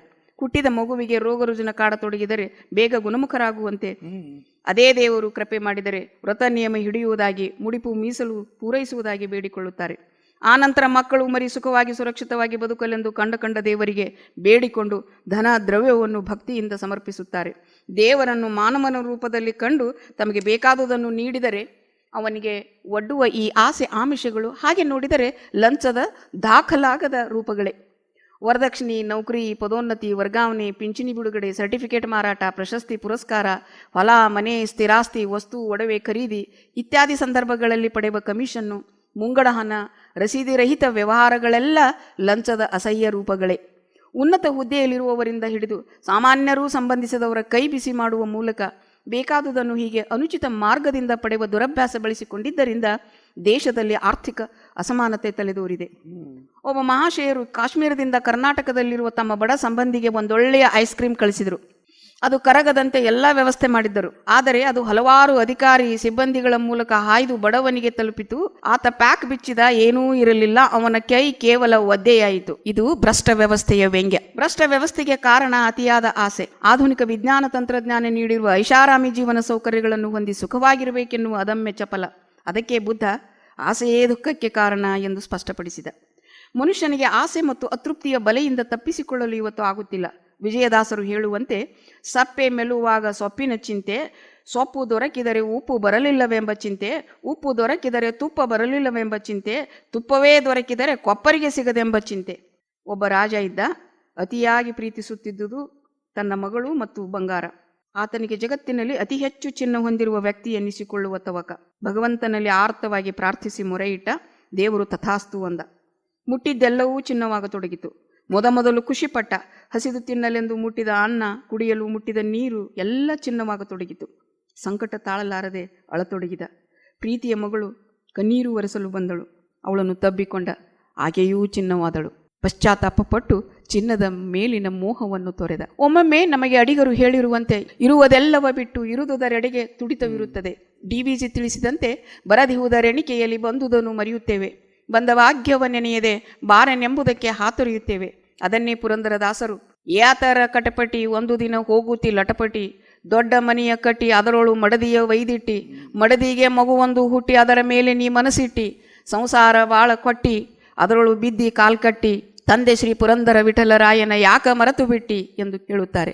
ಆಸೆ ಎನ್ನುವ ಪಾಶದಿಂದ ಪಾರಾಗಲು ಪ್ರಯತ್ನಿಸದಿದ್ದರೆ ಜೀವನವೇ ನಾಶ ಎಂದು ಮಹಾತ್ಮರು ಆಗಾಗ ಎಚ್ಚರಿಸುತ್ತಲೇ ಇದ್ದಾರೆ. ಯಾರಿಂದಲೋ ಪಡೆದದ್ದನ್ನು ಇನ್ಯಾರಿಗೋ ಬಿಟ್ಟು ಬರಿಗೈಯಿಂದ ಹೊರಟು ಹೋಗುವ ಕ್ರಿಯೆಯೇ ಬದುಕು. ಭೌತಿಕ ಸಂಪತ್ತು ನಶ್ವರ, ಆತ್ಮಿಕ ಜ್ಞಾನ ಶಾಶ್ವತ. ಗೋಪಾಲದಾಸರು ಹೇಳಿದಂತೆ ಈ ದೇಹವು ಧನವ ಕಟ್ಟಿದ ಚೀಲ, ಧಾನ್ಯ ತುಂಬಿದ ಗೋಣಿ. ದೇಹವೆಂಬ ಚೀಲದ ಒಳಗೆ ಆತ್ಮವೆಂಬ ಧನವಿದೆ. ಗೋಣಿ ಚೀಲ ಎನ್ನುವ ಶರೀರದೊಳಗೆ ಆತ್ಮವೆಂಬ ಧಾನ್ಯವಿದೆ. ಧಾನ್ಯವನ್ನು ಹೊರತೆಗೆದ ಮೇಲೆ ಚೀಲದ ಕಡೆಗೆ ಯಾರೂ ಲಕ್ಷ್ಯ ಕೊಡುವುದಿಲ್ಲ. ತನುವಿನಲ್ಲಿ ಅಡಗಿರುವ ಆತ್ಮ ಚೈತನ್ಯವನ್ನು ಬೆಳಗಿಸಿಕೊಳ್ಳುವ ಪ್ರಯತ್ನ ನಮ್ಮದಾಗಬೇಕೇ ಹೊರತು ಅನಿಶ್ಚಿತವಾದ ಆತ್ಮದ ಹೊದಿಕೆಯಾದ ಶರೀರಕ್ಕಲ್ಲ ಎನ್ನುವುದು ದಾಸವರೇಣ್ಯರ ತಾಕೀತು. ಭೋಗಭಾಗ್ಯಗಳ ನಡುವೆ ಇದ್ದುಕೊಂಡು ಅಲೌಕಿಕ ಜ್ಞಾನ ಅಥವಾ ಸಂಪತ್ತನ್ನು ಗಳಿಸುವ ಕ್ರಮವನ್ನು ಸಂತವರೇಣ್ಯರು ಭದ್ರಗಿರಿ ಅಚ್ಯುತದಾಸರು ಕಥೆಯೊಂದರ ಮೂಲಕ ಹೇಳಿದ್ದು ಅನುಕರಣೀಯವಾಗಿದೆ. ಬ್ರಹ್ಮಜ್ಞಾನಿ ಎನ್ನಿಸಿಕೊಂಡಿದ್ದ ರಾಜನಲ್ಲಿಗೆ ಒಬ್ಬ ಬಂದ. ಕೇಳಿದ, ದೊರೆಯೇ, ಇಷ್ಟೊಂದು ವೈಭೋಗದ ನಡುವೆ ಇದ್ದೂ ಬ್ರಹ್ಮಜ್ಞಾನವನ್ನು ಅದು ಹೇಗೆ ಗಳಿಸಿದಿರಿ? ನೋಡಿದರೆ ತಾವು ಅರಸ, ದಯವಿಟ್ಟು ನನಗೂ ತಿಳಿಸಿ ಅಂದ. ಆಗ ಆ ಅರಸ, ಮೊದಲು ನೀನು ಅರಮನೆಯಲ್ಲಿರುವ ವೈಭೋಗವನ್ನು, ಕಲಾಕೃತಿಗಳನ್ನು, ಶೃಂಗಾರ ಅಲಂಕಾರಗಳನ್ನು ನೋಡಿಕೊಂಡು ಬಾ. ನೋಡು, ಅರಮನೆಯ ಒಳಗೆ ಅಷ್ಟೊಂದು ಬೆಳಕಿಲ್ಲ. ನೀನು ಒಳಗೆ ಹೋದೊಡನೆ ಅಲ್ಲಿರುವವರು ನಿನ್ನ ಕೈಗೊಂದು ಹಣತೆ ಕೊಡುತ್ತಾರೆ. ಆದರೆ ಅದು ಆರದಂತೆ ನೋಡಿಕೊಳ್ಳುವುದು ನಿನ್ನ ಜವಾಬ್ದಾರಿ. ಅದು ಆರಿದರೆ ನಿನ್ನ ತಲೆ ಹಾರಿಸುತ್ತಾರೆ. ಯಾಕೆಂದರೆ ಅರಮನೆಯಲ್ಲಿ ದೀಪ ಆರುವುದು ಅಪಶಕನ ಎನ್ನುವುದು ನಮ್ಮ ನಂಬಿಕೆ ಎಂದೆಲ್ಲ ಎಚ್ಚರಿಸಿದ. ಅದರಂತೆ ಇವನು ಹಣತೆ ಹಿಡಿದು ಅರಮನೆ ಸುತ್ತಿದ. ಅವನ ಗಮನ ಬರೀ ಹಣತೆಯ ಮೇಲೆ ಇತ್ತು. ಅದು ಆರದಿರುವಂತೆ ನೋಡುವ ಧಾವಂತದಲ್ಲಿ ಅರಮನೆಯ ಒಳಗಿರುವ ಏನನ್ನೂ ಅವನಿಗೆ ನೋಡಲು ಆಗಲಿಲ್ಲ. ಯಾಕೆಂದರೆ ಅದು ಆರಿದರೆ ತಲೆ ಹೋಗುವ ಭಯ. ಹೊರಬಂದು ತನ್ನ ಅನುಭವ ಹೇಳಿದ. ಬ್ರಹ್ಮಜ್ಞಾನಿ ಅರಸು ಹೇಳಿದ, ಅರಮನೆಯೇ ಪ್ರಪಂಚ, ಹಣತೆಯೇ ಆತ್ಮಜ್ಞಾನ. ಎಲ್ಲಿಯವರೆಗೆ ನಮ್ಮ ಗಮನವು ಪ್ರಕಾಶ ಸ್ವರೂಪನಾದ ಪರಮಾತ್ಮನ ಮೇಲಿರುತ್ತದೆಯೋ ಅಲ್ಲಿಯವರೆಗೆ ನಮಗೆ ಲೌಕಿಕ ಭೋಗ ಭಾಗ್ಯಗಳು ಕನ್ನೆದುರಿಗೆ ಇದ್ದರೂ ಕಾಣಿಸಲಾರವು ಎಂದು ತಿಳಿಸಿದ. ಹಣದಾಸೆ ಬಿಟ್ಟು ಹರಿದಾಸನಾದರೆ ನಿರಂತರದ ಮನಃಶಾಂತಿ ದೊರಕುತ್ತದೆ. ಅದ್ಭುತ. ಕೇಳುಗರೆ, ಬೆಳಗು ಜಗವ ಮಗು ಮಕ್ಕಳ ಕವನ ಸಂಕಲನ, ಡಾಕ್ಟರ್ ಗುರುದೇವಿ ಉಳ್ವಿ ಉಲೆಪ್ನವರ ಮಠ. ಒಂದು ಸುಂದರ ಕವನ. ಅಮ್ಮ. ಮೊದಲು ವಾಚನ, ನಂತರ ಗಾಯನ. ಅಮ್ಮನು ಉಣಿಸುವ ಕೈತುತ್ತು ಅಮೃತವೆನಗೆ ಯಾವತ್ತು. ಅಮ್ಮನು ಕೊಡುವ ಸಿಹಿ ಮುತ್ತು, ಆಹಾ ಎಂತಹ ಗಮ್ಮತ್ತು. ಅಮ್ಮನ್ನು ಸವರಿದ ಮುಲಾಮು, ಮಾಡಿದೆ ಎನ್ನನು ಆರಾಮು. ಅಮ್ಮನ್ನು ಜೋಗಳ ದಾಲಿಕೆಯು, ಮರೆಸಿದೆ ನನ್ನೆಯ ದಣಿವು. ಅಮ್ಮನು ಕೊಡುವ ಆ ಶಿಕ್ಷೆ, ನೀಡಿದೆ ನೀತಿಯ ಶ್ರೀರಕ್ಷೆ. ಅಮ್ಮನು ಹೇಳುವ ಕಥೆ ಇಷ್ಟ, ಮರೆಸುವುದೆಲ್ಲ ಕಹಿ ಕಷ್ಟ. ಅಮ್ಮನ ಮಡಿಲು ಸಿರಿಸ್ವರ್ಗ, ಉಳಿಯಲು ದೂರ ಆ ನರಕ. ಅಮ್ಮನ ಹೆಮ್ಮೆಯ ಈ ಕಂದ, ಜಗವನ್ನು ಬೆಳಗುವ ಆನಂದ. ಸರೆ ಮಪಧ ಪಧ ಮಪಧರೆ ಸಾಧ ಮ ಪಮರೆ ಸಾಧ ಸಾ. ಅಮ್ಮನು ಉಣಿಸುವ ಕೈತುತ್ತು ಅಮೃತವೆನಗೆ ಯಾವತ್ತು. ಅಮ್ಮನು ಕೊಡುವ ಸಿಹಿ ಮುತ್ತು, ಆಹಾ ಎಂತಹ ಗಮ್ಮತ್ತು. ಅಮ್ಮನು ಸವರಿದ ಮೂಲಾಮು, ಮಾಡಿದೆ ಎನ್ನನು ಆರಾಮು. ಅಮ್ಮನು ಜೋಗುಳ ದಾಲಿಕೆಯು, ಮರೆಸಿದೆ ನನ್ನಯ ದಣಿವು. ಅಮ್ಮನು ಉಣಿಸುವ ಕೈತುತ್ತು ಅಮೃತವೆನಗೆ ಯಾವತ್ತು. ಅಮ್ಮನು ಕೊಡುವ ಆ ಶಿಕ್ಷೆ, ನೀಡಿದೆ ನೀತಿಯ ಶ್ರೀರಕ್ಷೆ. ಅಮ್ಮನು ಹೇಳುವ ಕಥೆ ಇಷ್ಟ, ಮರೆಸುವುದೆಲ್ಲ ಕಹಿ ಕಷ್ಟ. ಅಮ್ಮನು ಉಣಿಸುವ ಕೈತುತ್ತು ಅಮೃತವೆನಗೆ ಯಾವತ್ತು. ಅಮ್ಮನ ಮಡಿಲು ಸಿರಿಸ್ವರ್ಗ, ಉಳಿಯಲು ದೂರ ಆ ನರಕ. ಅಮ್ಮನ ಹೆಮ್ಮೆಯ ಈ ಕಂದ, ಜಗವನ್ನು ಬೆಳಗುವ ಆನಂದ. ಅಮ್ಮನು ಉಣಿಸುವ ಕೈತುತ್ತು ಅಮೃತವೆನಗೆ ಯಾವತ್ತು. ಅಮೃತವೆನಗೆ ಯಾವತ್ತು. ಅಮೃತವೆನಗೆ ಯಾವತ್ತೂ. ಮೇಡಮ್ ಅವರ, ಇವತ್ತು ನಾವು ಇನ್ನೊಂದು ವಿಷಯಕ್ಕೆ ಬರೋಣ. ಪ್ರೌಢರಿಗಾಗಿ 3 ಕವನ ಸಂಕಲನ ಬರೆದ್ರಿ, ಮಕ್ಕಳಿಗಾಗಿ 2 ಕವನ ಸಂಕಲನ ಬರೆದ್ರಿ. ಇದ್ರ ಬಗ್ಗೆ ನಿಮ್ಮ ಅಭಿಪ್ರಾಯಗಳನ್ನು ಹೇಳ್ಬೇಡಿ. ಮಕ್ಕಳಿಗಾಗಿ ನಾನು ಅನೇಕ ಕವನಗಳನ್ನೆಲ್ಲ ಬರೆದಿದ್ದೇನೆ. ಅಜ್ಜಿಗೆ ಜೈ ಜೈ ಜೈ ಅನ್ನುವುದು ಮೊದಲನೇ ನನ್ನ ಕವನ ಸಂಕಲನ. ಇನ್ನೊಂದು ಇದೀಗ ತಾವು ಅದರಲ್ಲಿ ಒಂದು ಕವನವನ್ನು ಸುಶ್ರಾವ್ಯವಾಗಿ ಹಾಡಿದ್ರಲ್ಲ, ಬೆಳಗು ಜಗವ ಮಗು ಅನ್ನುವಂಥ ಕವನ ಸಂಕಲನದಲ್ಲಿ ಮಕ್ಕಳಿಗೆ ಕೇವಲ ಈಗ ಚಂದಪ್ಪ ಆಟ ಇದ್ರ ಬಗ್ಗೆ ಅರಿವು ಮೂಡಿಸುವುದಕ್ಕಿಂತ ಅಥವಾ ಅದರ ಬಗ್ಗೆ ಕವನಗಳನ್ನು ಬರೆಯುವುದಕ್ಕಿಂತ ಅದನ್ನೆಲ್ಲ ಸಾಂಪ್ರದಾಯಿಕವಾಗಿ ಬರೆದುಕೊಂಡು ಬಂದಿದ್ದಾರೆ. ಈಗ ಅವರಲ್ಲಿ ವೈಜ್ಞಾನಿಕ ಮನೋಭಾವವನ್ನು ಬೆಳೆಸುವುದು, ಪ್ರಗತಿಪರ ಚಿಂತನೆಯನ್ನು ಬೆಳೆಸುವುದು. ಯಾಕೆ ಅಂದ್ರೆ ಅದು ಬಾಲ್ಯದಲ್ಲಿ ನಾವು ಎಂಥ ಸಂಸ್ಕಾರವನ್ನು ಮಕ್ಕಳಿಗೆ ಕೊಡ್ತೇವೆ, ಏನನ್ನ ಪರಿಚಯಿಸ್ತೇವೆ, ಯಾವ ಪರಿಸರದಲ್ಲಿ ಅವರನ್ನು ನಾವು ಇಡ್ತೇವೆ, ಅವ್ರ ಮೇಲೆ ಅದು ವ್ಯಕ್ತಿತ್ವದ ಮೇಲೆ ಪ್ರಭಾವ ಬೀರುತ್ತದೆ, ಅವರ ವ್ಯಕ್ತಿತ್ವವನ್ನು ರೂಪಿಸ್ತದೆ. ಅದಕ್ಕೆ ನಾನು ಈ ಕವನ ಸಂಕಲನದೊಳಗೆ ಬಹಳಷ್ಟು ವೈಜ್ಞಾನಿಕವಾಗಿರುವಂಥ ಅವರ ವೈಚಾರಿಕ ಮನೋಭಾವವನ್ನು ಉದ್ದೀಪನಗೊಳಿಸುವಂಥ ಅನೇಕ ಕವನಗಳನ್ನೆಲ್ಲ ಬರೆದಿದ್ದೇನೆ. ಯಾವುದನ್ನು ಅವರು ಸೇವನೆ ಮಾಡಬೇಕು, ಮಾಡಬಾರ್ದು, ನೋಡಬಾರ್ದು ಅನ್ನುವಂಥದ್ದು ಅನೇಕ ವೈಜ್ಞಾನಿಕ ವಿಷಯಗಳ ಕುರಿತಾಗಿ. ಅದರಲ್ಲಿ ಒಂದು ಮೈಕ್ರೋ ಪ್ಲಾಸ್ಟಿಕ್ ಅಂತ ಹೇಳಿ, ಈಗ ಪ್ಲಾಸ್ಟಿಕ್ ನಿಷೇಧವನ್ನು ಮಾಡಿದ್ದಾರಲ್ರಿ. ಮೈಕ್ರೋ ಪ್ಲಾಸ್ಟಿಕ್ ಹಾವಳಿಯಿಂದ ಬಂದಿದೆ ನಮಗೆ ಆಪತ್ತು, ನಾವು ಬಳಸುವ ಯಂತ್ರಗಳಿಂದ ತಂದಿವೆ ನಮಗೆ ಈ ಕುತ್ತು. ಮೈಕ್ರೋ ಪ್ಲಾಸ್ಟಿಕ್ ಕಣಗಳು ಸೇರಿವೆ ನೀರು ಗಾಳಿ ಮಣ್ಣಿನಲ್ಲಿ, ಸಕ್ಕರೆ ಗಜ್ಜರಿ ಸೇಬು ಅಕ್ಕಿ ನಾವು ಸವಿಯುವ ಉಪ್ಪಿನಲ್ಲಿ. ಮೈಕ್ರೋ ಪ್ಲಾಸ್ಟಿಕ್ ಕಣಗಳು ಸೇರಿವೆ ಸಾಗರದಲ್ಲಿಯ ನೀರಿನಲ್ಲಿ, ತುಂಬಿಕೊಂಡಿವೆ ನಾವು ತಿನ್ನುವ ಮೀನು ಏಡಿಗಳ ದೇಹದಲ್ಲಿ. ಸೂರ್ಯನ ಶಾಖ ಗಾಳಿ ಬೆಳಕಿಗೆ ಮೈಕ್ರೋ ಪ್ಲಾಸ್ಟಿಕ್ ಸರಕು, ಹೊರಹಾಕುವವು ವಿಷದ ಕಣಗಳ ನಾವು ಸೇವಿಸುವ ಎಲ್ಲದಕ್ಕೂ. ಹೃದಯದ ಬೇನೆ ಕ್ಯಾನ್ಸರ್ ಕಾಯಿಲೆ ತರುವುದು ಪ್ಲಾಸ್ಟಿಕ್ ಬಳಕೆ, ಮೈಕ್ರೋ ಪ್ಲಾಸ್ಟಿಕ್ ಬಳಸದಿರುವುದೇ ಕ್ಷೇಮವು ಮನುಷ್ಯನ ಸುಖಕ್ಕೆ. ಬಟ್ಟೆ ಒಗೆಯುವ ಪಾತ್ರೆ ತೊಳೆಯುವ ಯಂತ್ರಗಳನ್ನು ದೂರಿಟ್ಟು, ಧೂಳು ತೆಗೆಯುವ ಅಡುಗೆ ಮಾಡುವ ಯಂತ್ರಗಳನ್ನು ಕೈಬಿಟ್ಟು, ಸಾವಯವ ಬಟ್ಟೆ ಧರಿಸುವುದಾದರೆ ವಾಷಿಂಗ್ ಮಷಿನ್ ಬೇಕಿಲ್ಲ, ಅರಿವೆಯ ಚೀಲ ಸ್ಟೀಲಿನ ಬಾಟಲಿ ಬಳಸಲು ಕಷ್ಟವೂ ನಮಗಿಲ್ಲ. ಇಂಥ ಅವರಲ್ಲಿ ವೈಜ್ಞಾನಿಕ ಮನೋಭಾವವನ್ನು ಉದ್ದೀಪನಗೊಳಿಸುವಂಥ ಕವನಗಳನ್ನು ಇದರಲ್ಲಿ ಈ ಸಂಕಲನದಲ್ಲಿ ಬಹಳಷ್ಟು ಬರೆದಿರುವಂಥದ್ದು ವಿಶೇಷ. ಜೊತೆಗೆ ಪ್ರಾಸಬದ್ಧವಾಗಿ ಸುಮಾರು 4ನೇ ಇಯತ್ತೆಯಿಂದ 7ನೇ ಇಯತ್ತೆಯ ಮಕ್ಕಳು ಪ್ರಾಸಬದ್ಧವಾಗಿ ಹಾಡಿ ಆನಂದ ಪಡಬಹುದಾದಂಥ ಕವನಗಳನ್ನು ನಾನು 2 ಕವನ ಸಂಕಲನಗಳಲ್ಲಿ ಸಂಕಲಿಸಿಕೊಟ್ಟಿದ್ದೇನೆ ರೀ. ಅದರ ಜೊತೆಗೆ ಪ್ರೌಢರಿಗಾಗಿಯೂ ಕೆಲವು ಕವನಗಳನ್ನು ಬರೆದಿದ್ದೇನೆ. ಒಂದು, ಈಗ ಈ ಚುನಾವಣೆ ಸಮೀಪಿಸ್ತಾ ಇದೆ, ಇಲೆಕ್ಷನ್ಗೆ ಸ್ಪರ್ಧೆಗೆ ನಿಂತ ಸ್ಪರ್ಧಾಳುಗಳು ಅಥವಾ ಇಲೆಕ್ಷನ್ಗೆ ಕಾಂಟೆಸ್ಟ್ ಮಾಡಿದಂಥವ್ರು ನಮ್ಮ ಮನೆ ಬಾಗಿಲಿಗೆ ಬಂದು ಓಟುಗಳನ್ನೆಲ್ಲ ಕೇಳ್ತಿರ್ತಾರ. ಮತ್ತು ಚುನಾವಣೆಯ ಮುನ್ನಾ ದಿನ ಅಥವಾ ಅದಕ್ಕಿಂತ ಪೂರ್ವದಲ್ಲಿ ಏನೇನೋ ಅನಾಚಾರಗಳು ಅಪಚಾರಗಳೆಲ್ಲ ನಡೀತಿರ್ತವೆ. ಆ ಕುರಿತು ವ್ಯಂಗ್ಯವಾಗಿ ಬರೆದಿರುವಂತಹ ಒಂದು ಕವನ ಇಲ್ಲಿ. ನಾವಿಬ್ರು ಒಂದರಿ ರೊಕ್ಕ ತಿಂತಿ ಅಂತೀರಿ, ರೊಕ್ಕ ಹೆಂಗ್ ತಿನ್ನಾಕ್ ಬರ್ತೈತಿ? ರೊಕ್ಕ ಏನ್ ರೊಟ್ಟೆ ಪಲ್ಯ ತಿನ್ನಾಕ ಎಷ್ಟ್ರ ಸುಳ್ಳು ಹೇಳ್ತೀರಿ? ರೊಕ್ಕ ತಿಂತಿ ಅಲ್ರಿ, ರೊಕ್ಕ ತಿನ್ನದ ಬ್ಯಾರೆ ಏನಾರ ತಿಂದ್ರ ನೀವ ನನಗ್ ಮನುಷ್ಯ ಅಂತೀರ? ಸಾಧ್ಯನೇ ಇಲ್ಲ. ಸೆರೆ ಸೀರಿ ಹಂಚದಿದ್ರ ಓಟ್ ಹಾಕ್ತಿರ? ಖರೆ ಹೇಳ್ರಿ. ಆಶ್ವಾಸನೆ ಕೊಡದಿದ್ರ ನಾ ಕೇಳಿದ್ದು ಕೊಡ್ತೀರ? ದೇವಾನುದೇವತೆ ಸೋಮರಸ ಕುಡ್ದದ್ದನ್ನ, ಕೃಷ್ಣ ಅಕ್ಷಯಾಂಬರ ಕೊಟ್ಟದ್ದನ್ನ ಕತಿ ಮಾಡಿ ಹೇಳಿ ಖುಷಿ ಪಡ್ತೀರಿ. ನಾವ್ ಒಂದಿಟ್ಟು ಸೆರೆ ಸೀರಿ ಹಂಚಿದ್ರ ನಿಮ್ ಸಹನ್ ಇಲ್ಲ. ಸರ್ಕಾರದ ಆಸ್ತಿ ನಿಮ್ದ ಅಂತ ತಿಳಿರಿ, ಕಂಡಲ್ಲಿ ಬೋರ್ಡ್ ಬಡ್ಕೊಂಡಿರಿ. ಹಂಗ ತಿಳಿದ ನನ್ನ ತಾಬಾಕ್ ನಾ ಅವ್ನ್ ತಗೊಂಡ್ರ ಜೈಲಿಗೆ ಗಟ್ಟಾಕತ್ತೀರಿ. ಮನಿಗ್ ಬಂದ್ರ ನಿಮ್ದ ಮನಿ, ಫೀಲ್ ಎಟ್ ಹೋಮ್, ಮತ್ ಬರ್ರಿ ಅಂತೀರಿ. ನಿಮ್ ಮಾತು ನಂಬಿ ನನ್ ರೊಕ್ಕನು ನಂದು, ನಿಮ್ಮ ಆಸ್ತಿನೂ ನಂದು ಅಂತ ತಿಳಿದು ನಡೆದ್ರ ಎಷ್ಟ್ರ ಅದ್ದಾಂತ ಮಾಡ್ತೀರಿ. ನಿಮ್ಮದು ಮಾತ್ನಾಗ ಮಾತಿಲ್ ಬಿಡ್ರಿ. ಕರೆ ಹೇಳ ನನ್ನಂಗ ನೀವು ಆದ್ರ ಹಿಂಗ ಇಲೆಕ್ಷನಿಗೆ ನಿಂತ್ರ ಪ್ರಚಾರ ಮಾಡಾಕತ್ರ. ಕರೆ ಹೇಳ ನನ್ನಂಗ ನೀವು ಆದ್ರ ನೀವು ಇದನ್ನ ಮಾಡ್ತೀರಿ. ನಿಮ್ ಜಾಗದಾಗ ನಾನು ಇದ್ದಿದ್ರ ನಾನು ನಿಮ್ಮಂಗ ಅಂತಿದ್ನಿ. ಹಿಂಗಾಗಿ ತಿಳಿದು ನೋಡಿದ್ರ ನಾವಿಬ್ರು ಒಂದರಿ. ಕೇಳುಗರೆ, ಅದ್ಭುತ ಸಾಹಿತಿ, ಕವಿಯಿತ್ರಿ, ಅನೇಕ ಪ್ರಶಸ್ತಿಗಳ ವಿಜೇತೆ, ಅನೇಕ ಸಮಾಜ ಸೇವಾ ಕರ್ತೃಗಳು. ಇವರು ನೀಡಿರುವ ಪ್ರಕಟಿತ ಪುಸ್ತಕಗಳು ಅನೇಕ, ಅಪ್ರಕಟಿತ ಕೃತಿಗಳು ಇನ್ನೂ ಅನೇಕ ಇವೆ. ಸಾಧನೆಯ ಮೆಟ್ಟಲನ್ನು ಏರಿ ಮೆಟ್ಟಿ ನಿಂತಿರುವರು. ಗುರುದೇವ್ ಮೇಡಮ್ ಅವರ ಸ್ವಲ್ಪ ಪ್ರಶಸ್ತಿಗಳ ಬಗ್ಗೆ ಹೇಳ್ರಲ್ಲ. ದೊಡ್ಡ ಪ್ರಶಸ್ತಿಗಳು ಸಿಕ್ಕಿದ್ದು, ಪ್ರಶಸ್ತಿ ಸಿಕ್ಕಾಗ ನಿಮ್ಗೆ ಸಂತೋಷ ಆಗಿರ್ತದ? ಸ್ವಲ್ಪ ಹೇಳ್ರ. ಬಹಳ ನಿಮ್ ಕಡೆ ಪ್ರಶಸ್ತಿ ಸಿರಿಗರಿನೇ ತುಂಬಿಟ್ಟದ ನಿಮ್ದು. ಹಿರಿಮೆ ಗರಿಮೆ ಅಂತ ಹೇಳ್ತೀವಿ ನಾವು, ಹೆಮ್ಮೆಯಿಂದ ಹೇಳ್ತೀವಿ. ಯಾಕಂದ್ರೆ ನಾವು ಪ್ರಶಸ್ತಿಗಳ ಬಗ್ಗೆ ನಾವು ಕೇಳಬೇಕಾಗ್ತದಲ್ಲ.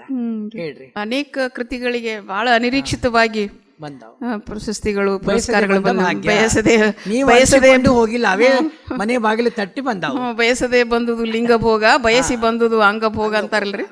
ಬಹಳ ನಿರೀಕ್ಷಿತವಾಗಿ ಕೆಲವು ಪ್ರಶಸ್ತಿಗಳು ಅದು ಒಂದು ರೀತಿಯಲ್ಲಿ ಪ್ರೋತ್ಸಾಹವನ್ನು ನೀಡಿದೆ. ಅದರಲ್ಲಿ ಬಹಳ ಮುಖ್ಯವಾಗಿ ಕಿತ್ತೂರು ಚೆನ್ನಮ್ಮ ಪ್ರಶಸ್ತಿ ಕರ್ನಾಟಕ ಸರ್ಕಾರದಿಂದ ಸಾಹಿತ್ಯ ಕೃತಿ ಸಾಹಿತ್ಯ ಕೃಷಿ ಸಾಧನೆಗಾಗಿ.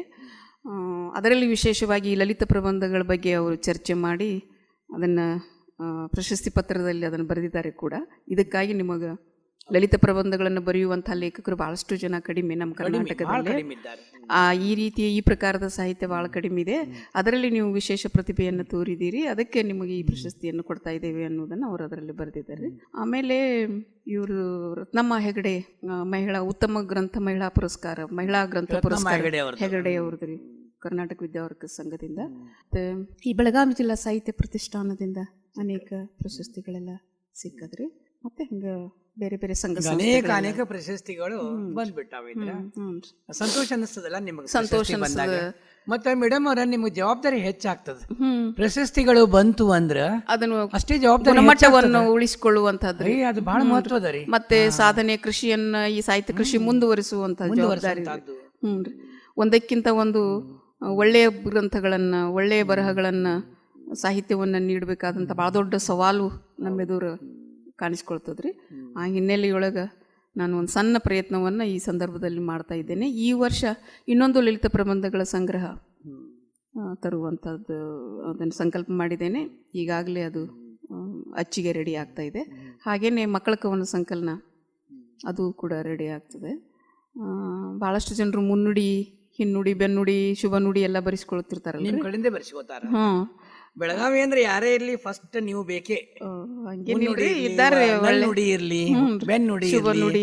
ಆಮೇಲೆ ನೀವು ಅವರಿಗೆ ಮಾರ್ಗದರ್ಶನ ಕೊಡ್ತಿರಲ್ರಿ, ಅವರಿಗೆ ಸಂತೋಷ ಆಗ್ಲಿ ಅಂತ ಆ ಎಲ್ಲ ಮುನ್ನುಡಿಗಳ ಒಂದು ಸಂಕಲನೂ ಕೂಡ, ಪುಸ್ತಕ ಪಯಣ, ಪುಸ್ತಕ ಪರಿಮಳ, ಪುಸ್ತಕ ಪ್ರೀತಿ ಅಂತೇಳಿ ಒಂದಿಷ್ಟು ಪುಸ್ತಕಗಳನ್ನು ತೊಗೊಂಡು ಬಂದು ಅದರಲ್ಲಿ ಯಾರು ಮುನ್ನುಡಿ ಇರ್ತದಲ್ಲ ಅವರಿಗೆಲ್ಲ ಕೊಟ್ಟು ಸ್ವಲ್ಪ ಪ್ರೇರಣೆ ಆಗಲಿ ಅವರಿಗೆ ಅನ್ನೋ ಹಿನ್ನೆಲೆಯೊಳಗೆ ಅದನ್ನು ಕೂಡ ಈ ಸಂದರ್ಭದಲ್ಲಿ ಮಾಡ್ತಾ ಇರ್ತೀವಿ. ಮೇಡಮ್ ಅವರ ಕೆಲವು ಯುವ ಬರಹಗಾರರಿಗೆ ಕೆಲವು ನೀವು ಕಿವಿ ಮಾತುಗಳನ್ನು ಹೇಳಬೇಕು. ಯಾಕಂದ್ರೆ ಅವು ಅದ್ಭುತ ಸಾಹಿತಿಗಳು, ಕವಿತ್ರಿಯರು, ಇಂಗ್ಲಿಷು ಮತ್ತು ಕನ್ನಡ ಪ್ರಬುದ್ಧತೆಯನ್ನು ಪಡ್ಕೊಂಡವರು.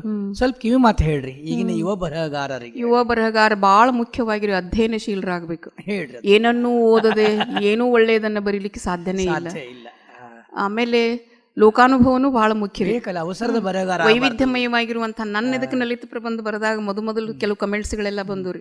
ಏನ್ರಿ ನೀವು ಬರೀ ಕಾಲೇಜದ್ ಬರಿತೀರಿ, ಬಸ್ನೊಳಗೆ ಪ್ರಯಾಣ ಮಾಡ್ತೀರಿ, ಬಸ್ಸಿನ ಪ್ರಯಾಣ ಬರಿತೀರಿ, ಬರೀ ಹೆಣ್ಮಕ್ಳದ ಬರಿತೀರಿ, ನೀವು ಪುರುಷ ಜಗತ್ತಿನ ಯಾವುದೇ ವಿಷಯದ ಬಗ್ಗೆ ಬರೆಯುವುದಿಲ್ಲ, ಅಲ್ಲಿ ಅಪೂರ್ಣ ಆಗ್ತದ ಅದು, ಹಿಂಗೆಲ್ಲ ಕಮೆಂಟ್ಸ್ಗಳು ಬಂದ್ರಿ. ಅದು ಸರಿ ಅನಿಸ್ತು ನನಗೆ. ಹೌದು, ಒಪ್ಕೊಂಡ್ರಿ. ಅದಕ್ಕೆ ನಾನು ಏನು ಮಾಡಿದೆ, ಒಂದು ನಮ್ಮ ಮನಿ ಅಲ್ಲಿ ಧಾರವಾಡದೊಳಗೆ ಶ್ರೀರಾಮನಗರದೊಳಗೆ ಮನಿ ರೀ, ನಮ್ಮ ಮನಿ ಎದುರಿಗಿನ ಒಂದು ಹೇರ್ ಕಟಿಂಗ್ ಸಲೂನ್ ಇದೆ.